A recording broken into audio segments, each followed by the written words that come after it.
1er mai 2015, à Notre-Dame-du-Lot, était commémorée la clôture de l'année jubilière célébrant le 350e anniversaire des apparitions de la Vierge Marie à Benoît-Rancurel. Répondant à l'appel de Monseigneur Di Falco Leandri, évêque de Gap, une foule nombreuse de pèlerins, du clergé, de personnalités venues parfois de très loin. À noter aussi la présence de M. Lech Walesa, prix Nobel de la paix et président d'honneur du comité de parrainage du projet de construction de la nouvelle église de Notre-Dame-du-Lot. Ce matin, l'Évangile nous présente Marie qui s'empresse de rendre visite à Élisabeth. Nous tous aujourd'hui, nous avons fait le même chemin, mais en inversant les rôles, si je puis dire. Ce n'est pas Marie qui est venue à nous, mais nous qui sommes venus à Marie. Ceci étant, si nous sommes venus à Marie, c'est pour qu'elle vienne à notre rencontre les bras ouverts. Et elle ne manquera pas de le faire si nous sommes disposés à l'accueillir dans notre cœur et dans notre vie. En moi est toute espérance de vie et de force, disait la première lecture. Et c'est ce que nous dit Marie aujourd'hui. Venez à moi sans crainte, car en moi est toute espérance de vie et de force. Nous sommes donc venus ce matin visiter Marie. Le président Lech Walesa est venu aussi depuis sa chère Pologne. Il est venu nous inviter à visiter Marie en ce lieu qu'elle a choisi en faveur des pauvres et des petits. Et nous sommes tous des pauvres et des petits. Quel que soit le nom que porte notre pauvreté ou notre petitesse. Je dis bien tous, aussi grands que nous soyons aux yeux des hommes. C'est bien par la grâce que vous êtes sauvés, dit saint Paul. Cela ne vient pas des actes. Personne ne peut en tirer orgueil. Personne ne peut en tirer orgueil, même pas Marie, et encore moins nous-mêmes. La Vierge Marie est un exemple pour nous. Elle qui se dit humble servante. Et en ce lieu, Benoît-Rancurel est aussi un exemple, elle qui n'était qu'une modeste bergère. Et pourtant, malgré ces modèles placés sous nos yeux, nous avons bien du mal nous-mêmes à être ou à rester d'humbles serviteurs ou d'humbles servantes. Nous sommes tous égaux aux yeux de Dieu et cependant nous regardons bien souvent les autres de haut. Nous nous comparons, nous nous toisons. Aujourd'hui, nous accueillons Monsieur le Président Lech Walesa, son épouse Danuta et leur fille Maria Victoria. Nous les accueillons avec déférence et avec tous les honneurs qui le sont dus. Mais quelle attitude aurions-nous eu à leur égard si Lech Walesa était resté électricien? Il n'aurait pas été moins humain pour autant, moins aimé de Dieu, moins aimé de Marie.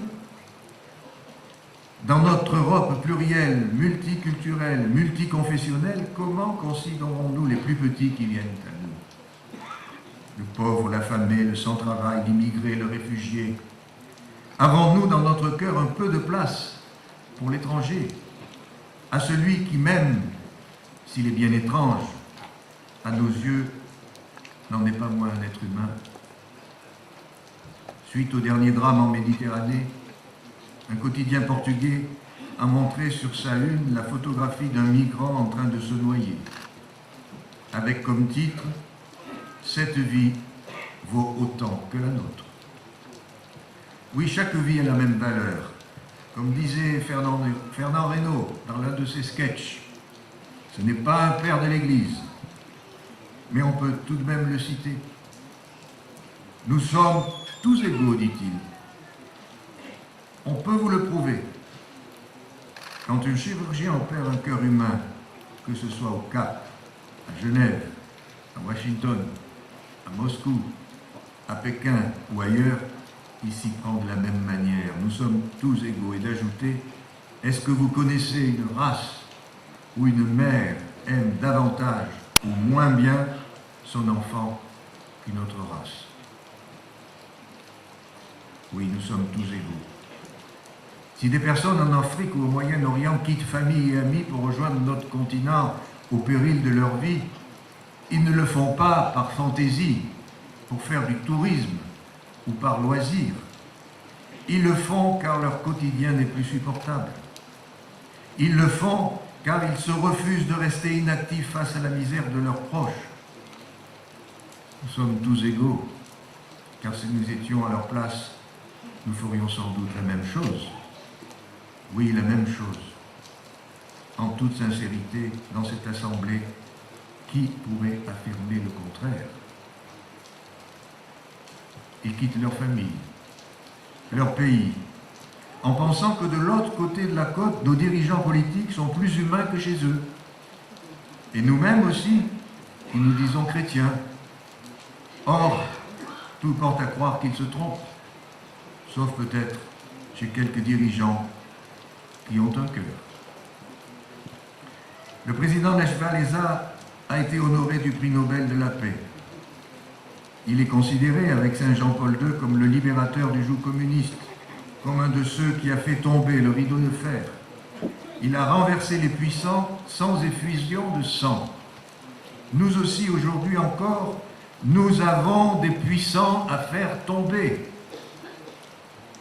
Nous avons des puissants à faire tomber. Des puissants à faire tomber du trône de leur indifférence, de leur silence complice, de leur lâcheté, de leur mépris.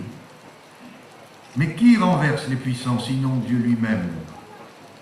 Nous avons chanté tout à l'heure, il renverse les puissants de leur trône, comme nous dit Marie dans le Magnificat. Oui, c'est Dieu qui renverse les puissants de leur trône d'égoïsme. Mais Dieu le fait par nos mains. Dieu peut-il agir si nous ne lui prêtons pas nos oreilles pour écouter, nos yeux pour voir, nos mains pour agir et notre cœur pour aimer? Dieu a besoin de nous. Et il fait appel à nous. Essayons de ne pas être de ceux dont Jésus a dit « Pour eux s'accomplit cette prophétie d'Isaïe. Vous entendez de vos oreilles et vous ne comprenez point. Vous regardez de vos yeux et vous ne verrez point. Car le cœur de ce peuple est devenu insensible. Ils ont endurci leurs oreilles et ils ont fermé leurs yeux, de peur qu'ils ne voient de leurs yeux et qu'ils n'entendent de leurs oreilles et qu'ils ne comprennent de leur cœur. Dieu a besoin de nous pour instaurer son règne d'amour et de paix. Dieu a voulu le oui de Marie pour nous donner Jésus. Marie a voulu le oui de Benoît pour bâtir ce lieu. Dieu a voulu le oui de personnes comme Jean-Paul II pour faire tomber le mur, le oui du président Walesa pour rétablir la justice et la liberté et la paix. Sans tous ces oui, rien n'aurait été possible. La paix est un don de Dieu, mais la paix est aussi une œuvre à accomplir, et l'entente entre les peuples est un don de Dieu. Mais cette entente est aussi un effort de ces mêmes peuples à se comprendre, à s'accepter, à s'entendre. À nous d'être comme des instruments entre les mains de Dieu pour faire parvenir sa paix jusqu'à nos frères et sœurs. Rien de compliqué dans ce que Dieu attend de nous. Il nous demande juste d'être des visiteurs les uns des autres, comme la Vierge Marie est venue aider Élisabeth. Faire la guerre est compliqué, et ce n'est pas à la portée de premier venu. Cela demande une longue préparation, du matériel, des troupes, de l'argent, une stratégie, des alliances. Sinon, c'est l'échec. Mais promouvoir et préserver la paix, en revanche, est tout simple et à la portée de chacun. Cela commence par une simple poignée de main, par une visite, par un sourire, par l'écoute, par l'attention. Le succès n'est pas assuré, c'est vrai, car deux libertés se rencontrent et l'autre peut refuser la main tendue ou de s'asseoir à une table de négociation. Mais au moins, tout aura été tenté. Dieu peut demander à quelqu'un de rester à une même place toute sa vie, comme cela est le cas pour une moniale. Tout comme il peut amener quelqu'un, amener tout un peuple vers la liberté dans la non-violence, comme ça a été le cas de Lech Walesa. Mais à l'un comme à l'autre, ce que Dieu demande, c'est de donner toute sa mesure, d'être prêt à se jeter dans l'inconnu, de faire fructifier tous ses talents. Si alors le succès vient, et avec les honneurs et la renommée, Dieu invite simplement à ne pas s'enorgueillir. Le puissant fait pour moi des merveilles, saint est son nom. Alors en ce jour où nous fêtons l'humble Vierge Marie, commençons modestement dès aujourd'hui.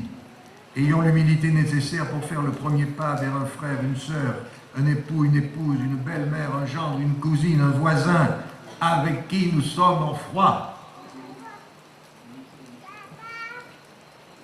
Sinon, à quoi servirait notre présence ici ce matin? La rancœur nous consume le cœur, le dessèche, le momifie, l'atrophie. La rancœur nous consume de l'intérieur. Alors un peu de courage. Il n'est pas difficile de demander pardon. Et si nous le faisons, notre prière de ce jour aura pris toute sa dimension.